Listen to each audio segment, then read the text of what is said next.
Hey guys, Bearded CB82 here today. Anyway, I got tagged in the 3x3 knife tag challenge, which is going to be your cheapest knife, your most recent knife purchased, and your most used knife. I was tagged by Johnny from Jeep Things. He was out there with us at Country Peppers Bug Out Bag Weekend, another Iowa guy.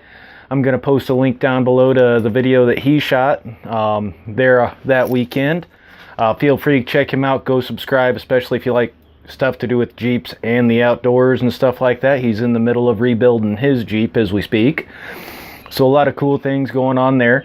Awesome guy. He actually got some really great footage while we were out there of the pair of Widowmakers. I mean, he got all the way around that thing, and you just see these two big trees stuck up, nothing holding them there except themselves, miraculously. And the morons that decided to canoe down the river as well. So I'll post a link down below to his. And then you also get to tag 3 people in addition to this. I got a couple people out of country. I'm hoping to watch this and see what they got that are be tagged. I know they haven't been tagged yet, and trying to find somebody else that hadn't been tagged was really hard, but I think I found another person. So anyways, let's get started. First off would be the cheapest knife that I bought, and cheap by a number of levels. I think the sheath was probably the biggest bang for the buck out of the deal. Was one of these off of Amazon stainless steel China knives, semi-Tonto edge. It had really crummy, basically like a superimposed braided string as your cordage that was over the handle, so I replaced that with some 550 cord. I've reprofiled some of the blade. It is definitely some cheap stainless steel, so it was like $4 on Amazon. It came with a ferro rod. The ferro rod worked. I gave that to my buddy, as I got a couple others. And but as far as having a spare beater knife to keep in the truck or out with you camping or whatever else you might be doing, something that you really don't have to worry about, that you can beat the snot out of and not really care if you hurt it, smash it into a rock or something, you're not going to cry over it. It'd be this guy. Still got to do some work to the edge to get it, because it was kind of a funky profile along the blade. I mean, even when you look at the grinds on it, they're in no way, shape, or form truly symmetrical from one side to the other. It's a cheap knife. Work okay for opening up boxes and stuff like that. But there's the cheapest knife. Now, my most recent knife purchase, I bought this probably 2 years ago. I don't buy many knives. I got a lot of knives, and every once in a while I might go and buy 2 or 3, but it's long stints in between. Be this old timer boot style knife. Came with a pretty nice leather sheath.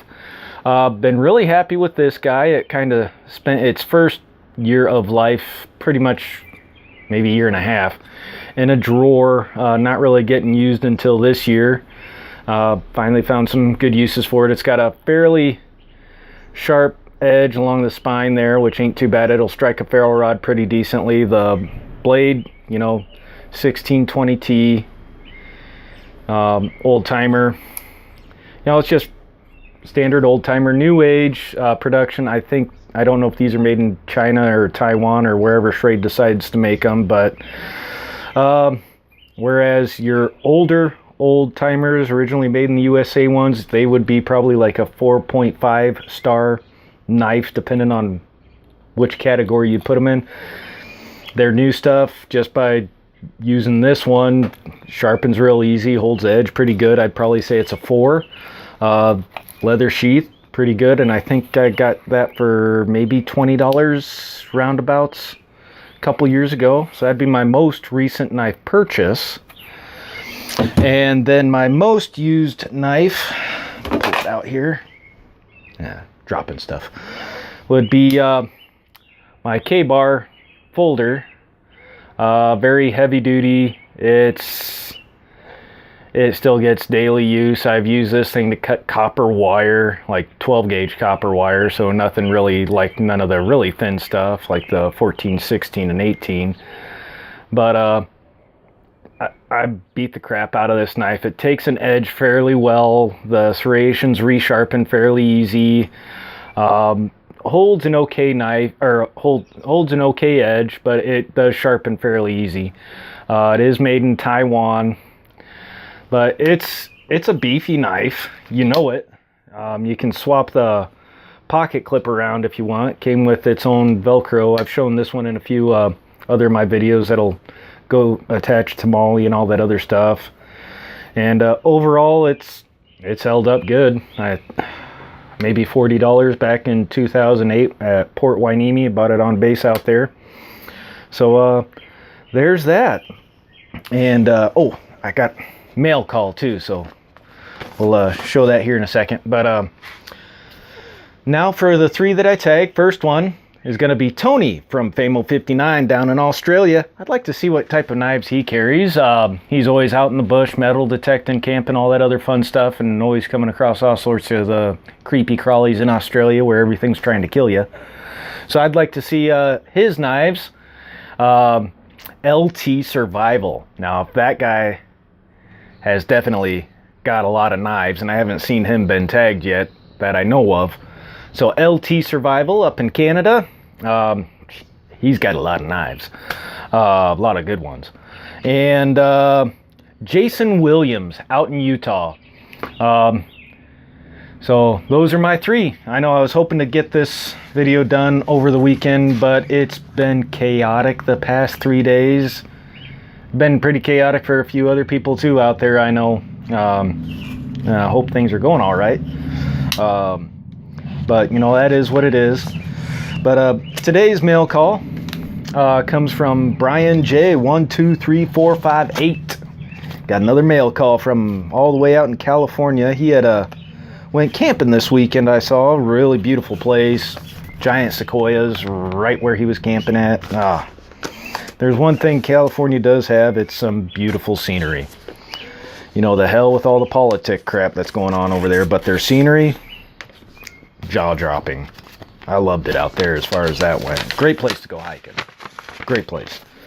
So, I finally got his sticker.